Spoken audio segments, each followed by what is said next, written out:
Bonjour et bienvenue sur la chaîne YouTube de l'École de musique de Croche-Noire. Aujourd'hui, la capsule, c'est à propos des notes repères sur la portée en clé de sol et en clé de fa. C'est essentiel de connaître les notes repères pour après ça mieux comprendre la lecture des notes. Pour ceux et celles qui me suivent sur Facebook, sur la page Facebook de l'école, en fait, vous avez déjà vu une vidéo similaire à celle qui va suivre, mais je trouve qu'il est essentiel d'en parler sur YouTube parce que la lecture musicale chez un musicien, c'est primordial. On va commencer avec le Do central. Le Do central est pareil pour la clé de sol et la clé de fa. Donc, celui-là ici, c'est le Do central. C'est comme si on avait une ligne qui continuait comme ça. Donc, pareil pour les deux clés. Ensuite de ça, nous allons parler de la clé de sol. La clé de sol commence sur la deuxième ligne. Ça veut dire que cette note-là ici, sur la deuxième ligne, c'est le sol. Même chose pour la clé de fa. La clé de fa ici commence sur la quatrième ligne. Donc, la note sur la quatrième ligne ici, entre les deux points, s'appelle fa.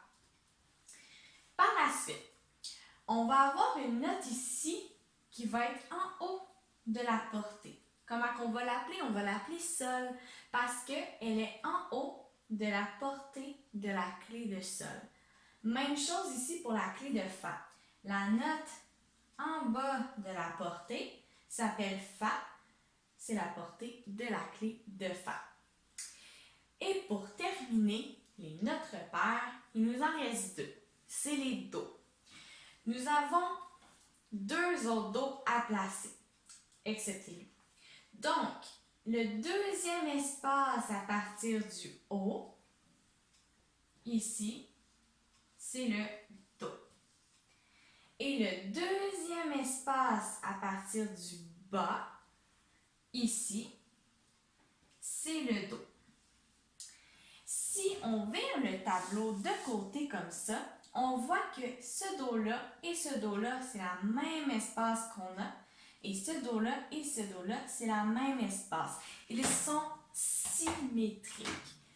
Donc, do à do, c'est un octave. Do à do, un octave. Ils sont symétriques.